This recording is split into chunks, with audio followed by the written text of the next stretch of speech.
사랑하는 주님의 제자들 여러분, 오늘 평상절기 16번째 주일을 맞아 예수 그리스도 안에 있는 충만한 은혜와 축복이 여러분 모두에게 함께 하시기를 기도합니다. 이번 주 이곳 아이오와는 이제 여름이 지나서 아침에는 선선한 바람이 불고 저녁에는 풀벌레 소리가 요란한 완연한 초가을에 접어들었습니다. 여러분들이 계신 일리노이와 미시간과 뉴욕과 또 세계 도처에서 이 예배에 함께 하시는 모든 분들이 계시는 곳은 어떤지 잘 모르겠습니다만 모쪼록 초가을을 맞아서 하나님의 은혜 안에서 모두 건강하고 행복하시기를 기도합니다. 그럼 오늘 평상절기 16번째 주일날 아침에 하나님의 영광의 예배에 초대받고 함께 하신 여러분 모두를 환영하며 전능하신 하나님 우리 아버지, 우리의 구주가 되시는 예수님, 또 우리의 성화주가 되시는 성령님을 예배하는 자리로 함께 나갔으면 좋겠습니다. 내가 이스라엘 자손 중에 거하여 그들의 하나님이 되리니 그들은 내가 그들의 하나님 여호와로서 그들 중에 거하려고 그들을 애굽 땅에서 인도하여 낸 줄을 알리라. 나는 그들의 하나님 여호와니라. 하늘과 땅들아 기뻐하라. 주께서 성령을 통하여 그의 공의와 사랑으로 온 땅을 영원히 통치하시는도다. 온 땅의 인생들아 하나님 아버지를 찬송할지로다. 우리가 그를 힘입어 살며 기동하며 존재하기 때문임이니라. 같이 기도하심으로 주님 은혜의 보좌 앞으로 나가시겠습니다. 거룩하신 하나님 아버지, 오늘 평상절기 16번째 주일을 맞아 이렇게 청명한 초가을 날에 우리의 건강과 믿음을 지켜주셔서 오늘도 이 자리에 나와 하나님을 예배하게 하시니 감사와 찬송을 올려드립니다. 하나님 아버지, 지금 이 시간 우리가 성령과 진리로 예배 드릴 때에 여기 함께한 모든 주님의 백성들에게 영광으로 임하여 주옵시되 아버지의 크신 사랑 안에서 우리 주 예수 그리스도의 은혜와 성령님의 은사 주심이 우리 모두를 충만케 하여 주옵시고 저희들이 올려드리는 감사와 찬송과 영광을 하나님 아버지 홀로 받아 주옵소서. 영광의 주님, 우리 주님 예수님 이름으로 기도합니다. 아멘. 오늘 하나님께서는 출애굽기 20장에서 31장까지 말씀을 통해서 우리들에게 말씀하십니다. 본문이 긴 관계로 제가 출애굽기 29장 38절에서 46절까지 말씀만 읽어드리도록 하겠습니다. 제가 읽어드릴 때에 여러분들의 마음에 하나님께서 친히 말씀해 주실 줄 믿으며 먼저 본문을 읽기 전에 오늘 본문의 컨텍스트를 잠시 알아보면 좋겠습니다. 아브라함을 부르심으로부터 시작된 믿음의 여정이 그의 후손들에게까지 이르러서 이제 그의 후손들이 애굽으로 들어가 마침내 250여만 명의 큰 민족으로 성장하였고 또 약속하신 430년의 시간이 지나자 이제 온유의 지도자 모세를 불러내셔서 마침내 약속의 땅으로 그들을 인도하여 들이시는데 먼저 이들을 보내주지 않으려는 애굽을 10가지 재앙을 통해서 징벌하시고 그들을 구하여 내셨는데 애굽의 바로가 아직도 마음을 강팍하게 하여 이스라엘 백성들을 쫓아왔을 때 홍해바다를 가르셔서 그의 백성들을 건너게 하신 후 그들을 쫓아오던 애굽 군대를 모두 바닷물에 수장시키시고 그들을 광야길을 통해 마침내 말씀하셨던 대로 시내산에 이르게 하셔서 먼저 신의 언약을 맺으신 후 그들에게 십계명과 성막 규례를 베풀어 주셨는데 제가 29장 30도록 하겠습니다. 이것은 하나님의 말씀입니다. 너가 제단 위에 드릴 것은 이러하니라. 매일 1년 된 어린 양 2마리니 한 어린 양은 아침에 드리고 한 어린 양은 저녁 때에 드릴지며 한 어린 양의 고운 밀가루 10분의 1 에바와 찌은 기름 4분의 1 흰을 더하고 또 전제로 포도주 4분의 1 흰을 더할지며 한 어린 양은 저녁 때에 드리되 아침에 한 것처럼 소재와 전제를 그것과 함께 드려 향기로운 냄새가 되게 하여 여호와께 화제로 삼을지니 이는 너희가 대대로 여호와 앞 회막문에서 늘 드릴 번제라. 내가 거기서 너희와 만나고 내게 말하리라. 내가 거기서 이스라엘 자손을 만나리니 내 영광으로 말미암아 회막이 거룩하게 될지라. 내가 그 회막과 제단을 거룩하게 하며 아론과 그의 아들들도 거룩하게 하여 내게 제사장 직분을 행하게 하며 내가 이스라엘 자손 중에 거하여 그들의 하나님이 되리니 그들은 내가 그들의 하나님 여호와로서 그들 중에 거하려고 그들을 애굽 땅에서 인도하여 낸 줄을 알리라. 나는 그들의 하나님 여호와니라. 이것은 하나님의 말씀입니다. 다 같이 감사합니다, 하나님. 그럼 잠시 기도하시겠습니다. 오 주님, 지금 이 시간 하나님의 말씀을 듣기를 원합니다. 하늘의 지혜와 진리의 말씀을 들을 때에 성령의 조명하심으로 우리의 마음을 여시고 말씀을 깨닫게 하여 주옵시되 주님의 생명의 말씀에 순종하는 은혜를 더하여 주옵소서. 성령을 보내주신 우리 주님 예수님 이름으로 기도합니다. 아멘. 오늘 평상절기 16번째 주일을 맞아 여기에 함께 하신 모든 분들에게 우리 아버지 하나님의 크신 사랑과 우리 주 예수 그리스도의 은혜와 성령님의 은사가 충만하시기를 기도합니다. 오늘은 데이빗 프랭클 이 감독을 맡고 윌 스미스, 헬렌 뮤렌, 케이트 윈슬릿 등이 열연한 영화 Collateral Beauty, 한국명으로는 나는 사랑과 시간과 죽음을 만났다에 대해서 잠시 이야기해 드리겠습니다. 영화 속의 하워드, 즉 윌 스미스는 뉴욕 광고 회사의 성공한 CEO였는데 그는 삶에서 사랑과 시간과 죽음 이 세 가지의 가치를 매우 중요하게 여기며 살아가고 있었습니다. 그런데 그렇게 완벽한 것 같았던 하워드가 교모세포종이란 악성 뇌종양으로 갑작스럽게 딸을 잃게 되자 그는 그만 절망감과 무력감으로 도미노처럼 무너졌고 가족, 친구, 동료 모두와 단절된 채 분노와 슬픔 속에 살아가고 있었는데 하워드는 자신이 삶에 있어 가장 중요한 가치라 믿어왔던 사랑, 시간, 죽음에게 다음과 같이 항의 편지를 써 보냈습니다. 사랑에게 묻는다. 나는 딸의 모든 것에서 사랑을 느꼈다. 너는 나를 행복하게 했고 그 행복에 눈물게 했다. 그런데 어느 날 그 행복 때문에 고통받고 그 행복이 아무것도 아니었다라고 느끼게 했다. 넌 나쁜 놈이 아니냐? 시간에게 묻는다. 사람들은 너가 상처를 치유한다고 말하지만 너는 절대로 나를 이 고통에서 해방시켜 주지 않을 것이다. 너는 내게 시간을 충분히 주었다 하지만 너무나 인색하고 부족했다. 왜 내게 사랑할 충분할 시간을 주지 않았느냐? 죽음에게 묻는다. 죽음이 삶의 일부라는 것을 알고 있다. 그래서 삶이 더 아름답다고 생각한다. 그러나 죽음이 사랑하는 사람을 빼앗아 갈 때 우리에게 찾아오는 이 주체할 수 없는 비탄은 어쩌란 말이냐.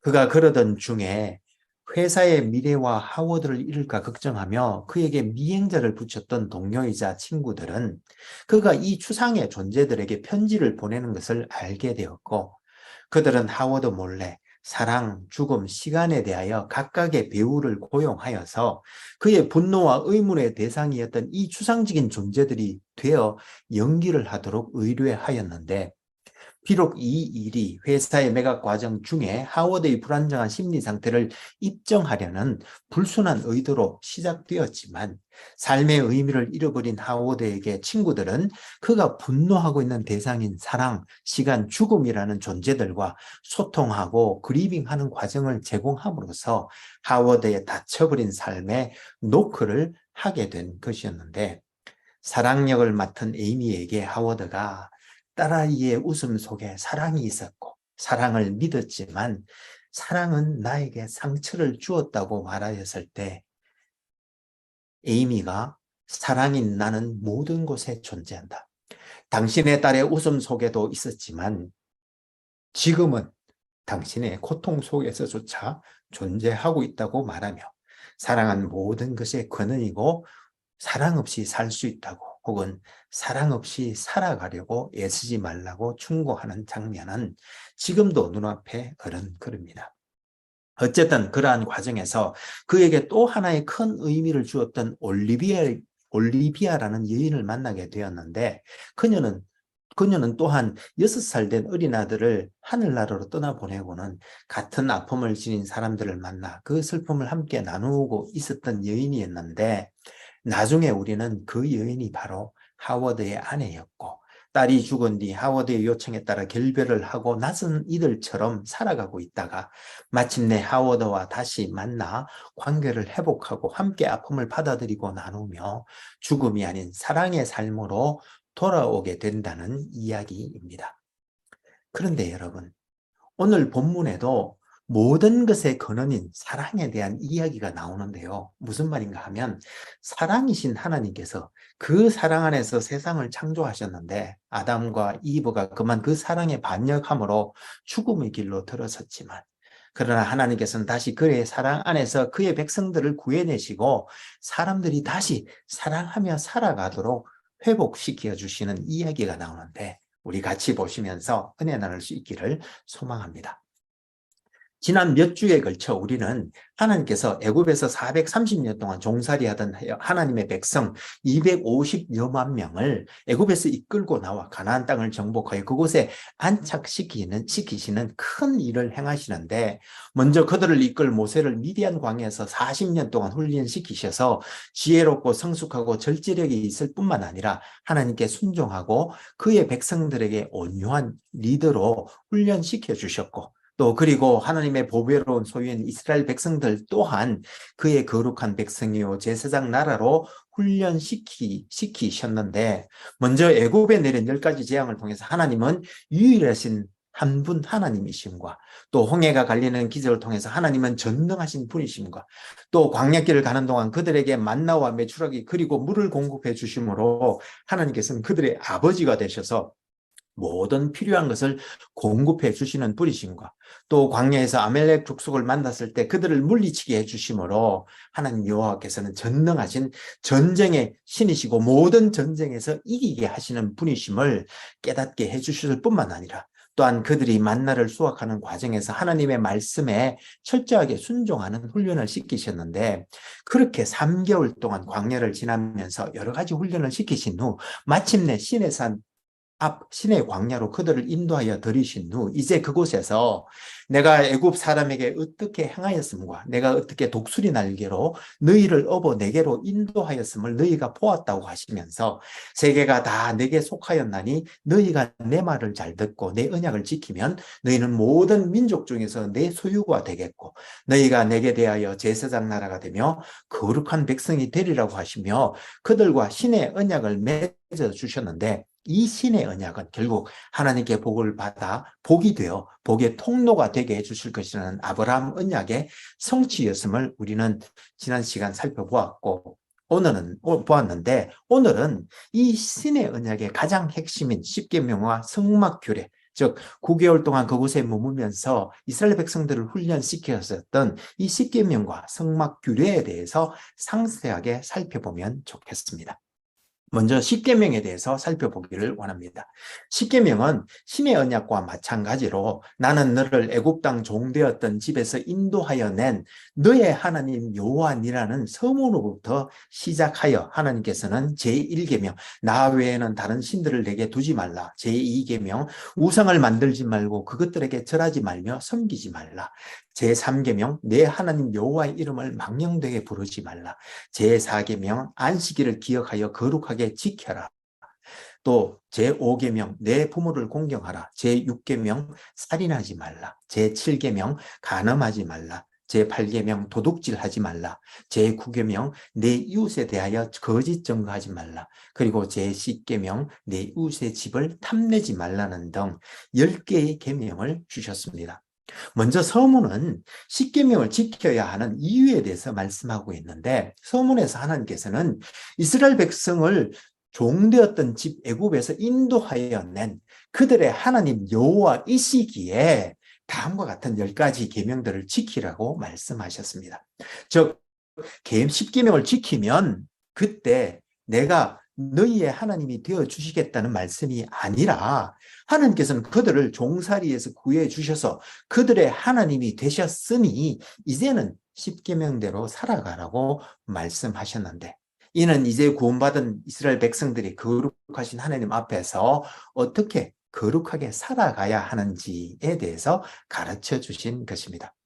물론 이 가르침은 마태복음 19장에 보면 어떤 사람이 예수님께 선생님이여 내가 무슨 선한 일을 하여야 영생을 얻으리까 라고 물었을 때 주님께서 너가 생명에 들어가려면 계명들 즉 10계명을 지켜야 한다고 말씀해 주셨던 것처럼 아직 구원받지 않은 사람들도 지켜야 할 인간의 기본적인 도리이자 법이기도 하지만 또한 이 10계명은 구원받은 백성들이 하나님 앞에서 살아가야 할 마땅한 도리이기도 한 것인데 이는 구원받지 않은 사람들에게는 지켜서 구원을 얻을 수 있는 법이기도 하지만 동시에 하나님의 전적인 은혜로 구원받은 사람들에게는 그 은혜에 대한 감사의 삶이 되는 것입니다.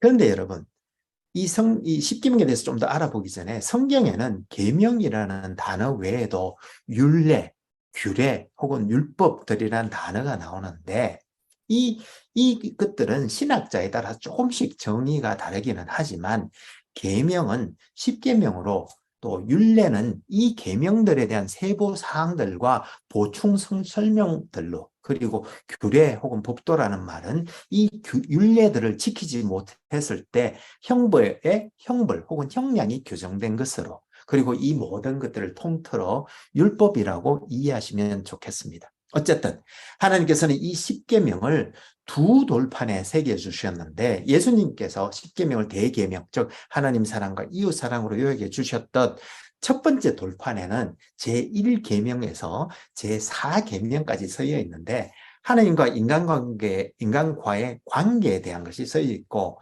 그리고 두 번째 돌판에는 제5계명부터 10계명까지 인간들 간의 관계에 대한 것을 써 주셨습니다.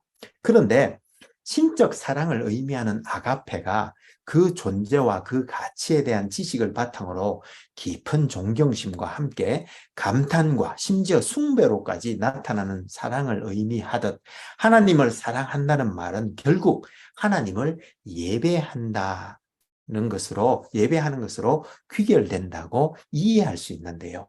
그러한 하나님 사랑, 즉 하나님 예배에 대한 가르침이 바로 첫 번째 돌판에 서여 있는데 제1계명은 하나님은 오직 한 분이신 유일하신 하나님이시기에 오직 하나님만 경배하라는 의미이고 우상숭배를 금하는 제2계명은 인간이나 동물이나 하나님의 창조물들인 해, 달, 별들을 우상으로 만들어 숭배하지 말라는 의미일 뿐만 아니라 또한 하나님을 자기가 즉 인간이 생각하는 하나님으로 규정하여 놓고 경배하지 말라는 의미이며 또한 하나님의 이름을 망령되이 일컫지 말라는 제3계명은 결국 하나님은 거룩하신 분이시기에 그 이름을 함부로 욕되게 하거나 또는 경망스럽게 부르지 말라는 의미이며 제4계명은 안식일 즉 일주일 중에 하나님께서 거룩하게 구별하신 안식일을 지키라는 말씀으로 결국 하나님을 예배하는 방법을 가르쳐 주신 것입니다.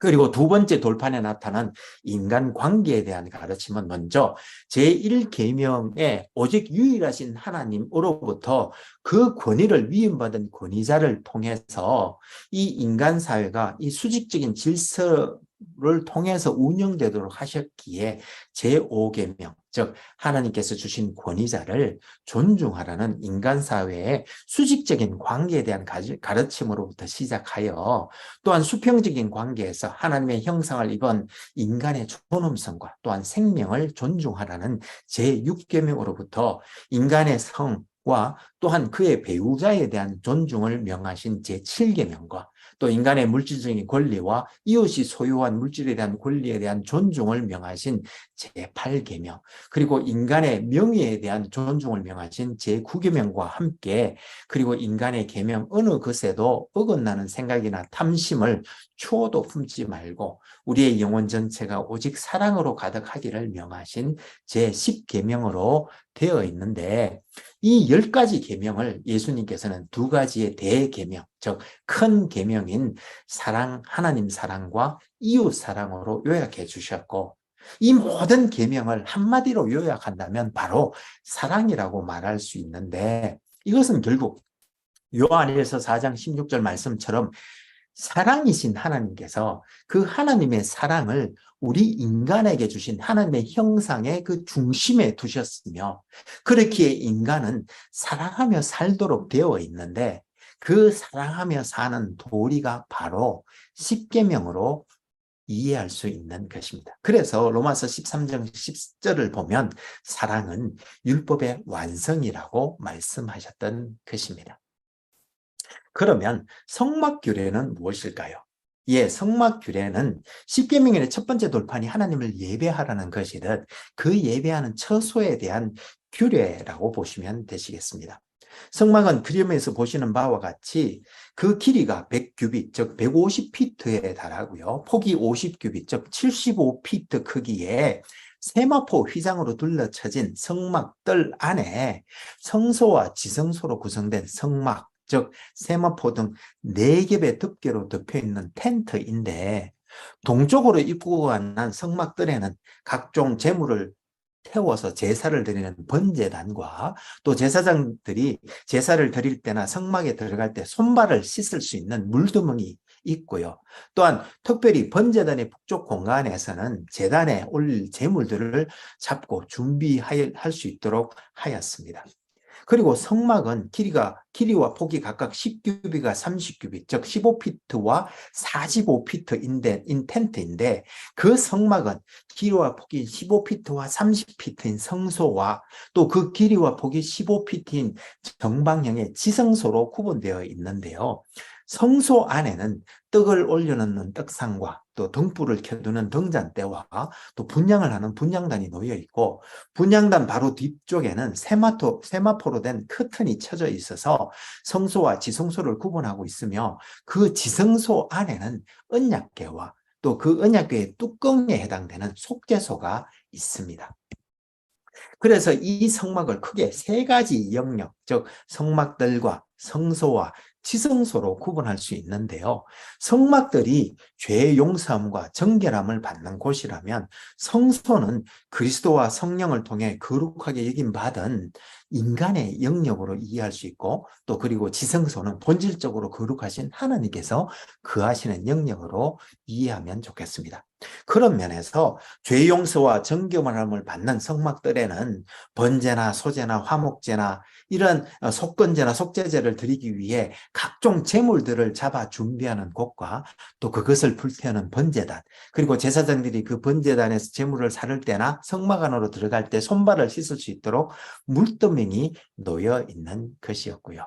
그리고 성소에는 생명의 말씀인 그리스도를 상징하는 떡상, 즉 떡을 올려놓는 스탠드와 빛 대신 그리스도를 상징하는 등잔대와 중보자 대신 그리스도를 상징하는 분향단이 놓여 있었는데, 그중 등불을 켜는 등잔대에 공급되는 그 기름은 성령님을 상징하고 있습니다.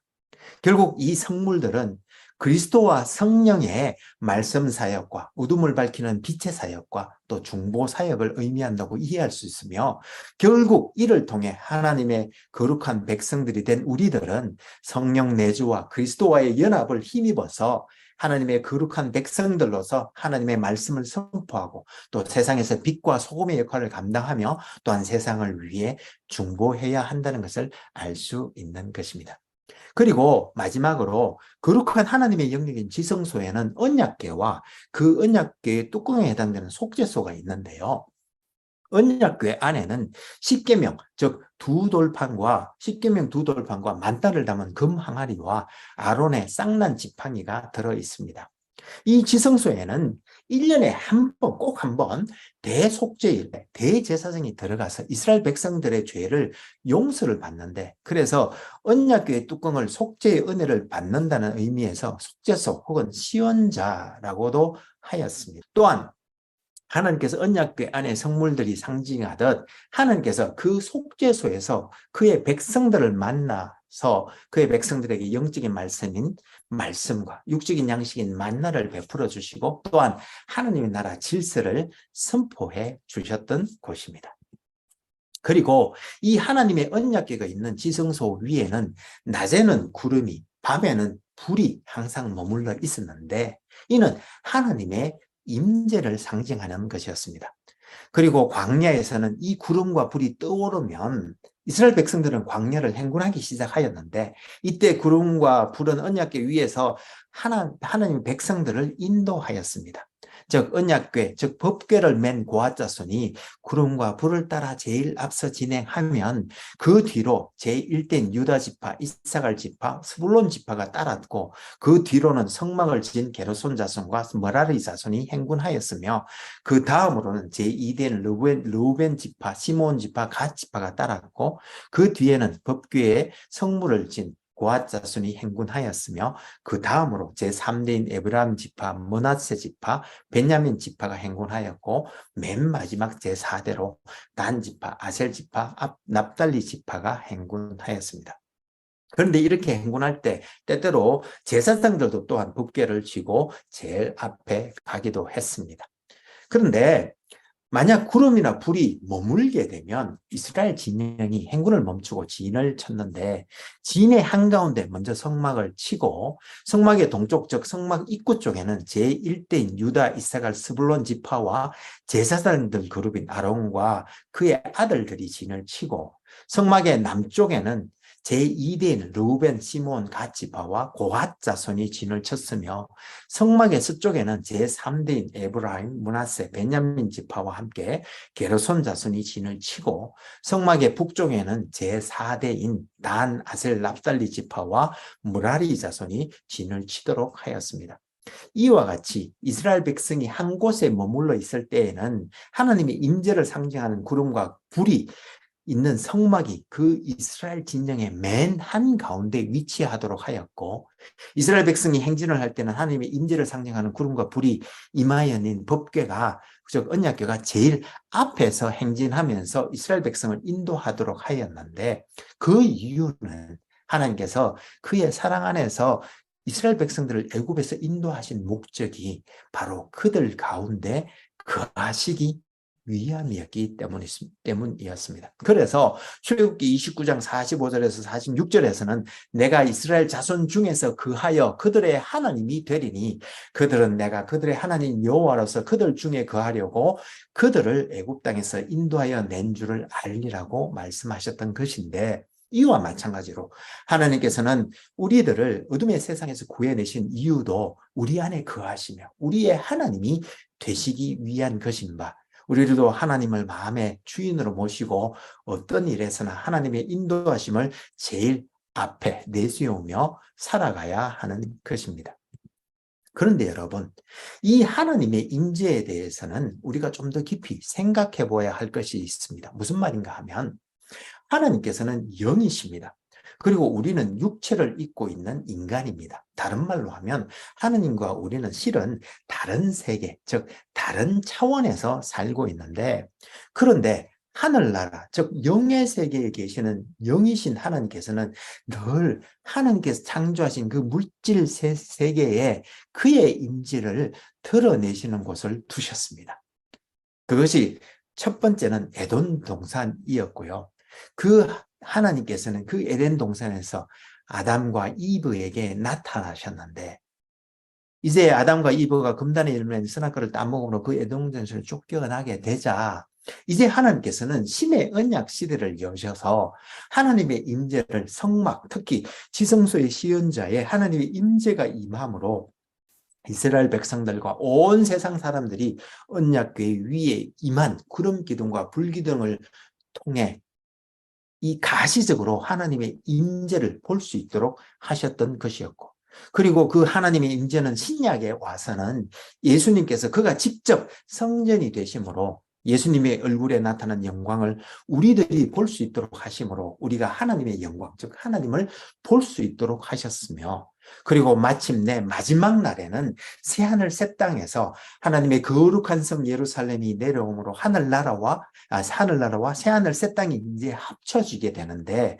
그때는 하나님과 그의 독생하신 예수님께서 바로 성전이 되셔서 그의 백성들 가운데 거하실 것이라고 계시록 21장 22절에서 말씀하셨던 것입니다. 그런데 여러분 지금 우리가 살고 있는 이 교회 시대에는 하나님의 임재가 임하는 곳이 어디일까요?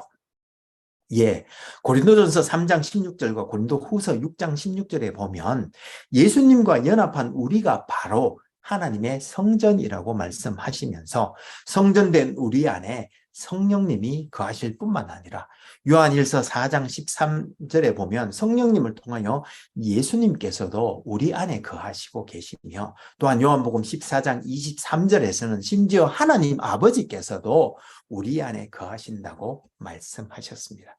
그렇습니다. 우리 크리스찬들은 바로 하늘과 땅이 만나는, 다른 말로 하면 영의 세계와 물질 세계가 만나는, 걸어다니는 성전인 것이며, 이 걸어다니는 하나님의 거룩한 성전이 바로 우리 크리스찬들의 정체성인 것입니다. 얼마나 놀라운 정체성입니까? 그러면 여러분, 이 놀라운 정체성을 가진 우리들이 어떻게 살아야 하겠습니까? 예, 그래서 출애굽기 19장 5절 신의 언약에서는 하나님께서 우리가 하나님의 보배들로서 거룩한 백성이자 하나님의 제사장들로 살아야 한다고 말씀하셨던 것이고, 그리고 계시록 5장 10절에서는 하나님의 어린 양이신 예수님께서 우리를 하나님 앞에서 나라와 제사장들로 삼으셨으니 이제 우리들은 이 땅에서 왕노릇하며 살아야 한다고 말씀하셨고, 그래서 이사야서 43장 4절에서 하나님께서는 내가 너희를 보배롭고 존귀하게 여기고 사랑하였다고 하시면서 21절에서는 이 백성은 내가 나를 위하여 지었나니 나의 찬송을 부르게 하려 함이라고 말씀하셨던 것입니다. 그렇습니다. 우리는 이렇게 하나님의 보배롭고 존귀하며 사랑받는 자들로서 하나님의 공유와 사랑을 드러내며 하나님의 찬송을 부르며 살도록 부름받은 것인데, 소망하옵기는 우리 모두가 이렇게 하나님을 모시고 사랑하며 살 수 있기를 소망합니다. 그럼 같이 기도하시면 좋겠습니다.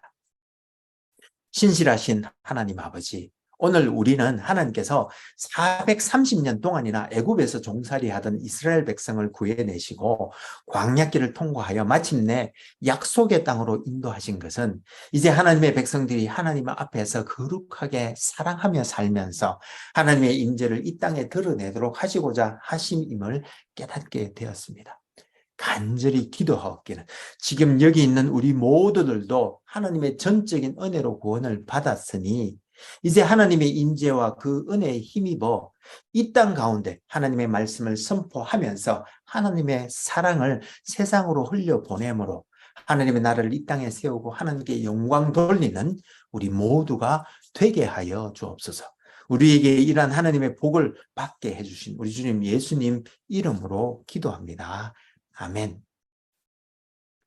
이제는 하나님의 사랑을 받다, 하나님의 보배롭고 존귀하며 사랑받는 자들로서 이 땅 가운데 하나님의 말씀을 선포하면서 사랑으로 살며 하나님의 임재를 드러내는 걸어다니는 하나님의 성전으로 살아가기로 다짐하는 하나님의 거룩한 언약 백성들 위에 우리 주 예수 그리스도의 놀라운 은혜와 하나님 우리 아버지의 크신 사랑과 우리 안에 내주하시며 우리에게 은사와 능력 주시는 성령님의 은혜 주심과 교통 교제케 하심이 이제로부터 영원히 함께 하옵시기를 간절히 축원하옵나이다.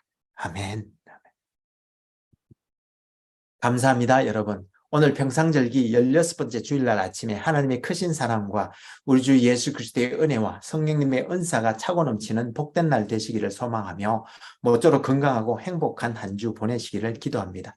혹 여러분들 중에 저희 주님의 제자들 교회를 도우시기를 원하시는 분은 페이팔 계정 info@churchbeyond.com으로 borders.com으로 헌금해 주시거나 혹은 책으로 헌금하실 분은 payable to Church Beyond Borders로 쓰셔서 교회 주소 3626 온타리오 스트리트 에임스 아이오와 50014로 보내주시면 감사하겠습니다. 그럼 다음 주에 다시 은혜로 만나 뵙겠습니다. 사랑합니다. 감사합니다. 축복합니다. 바이.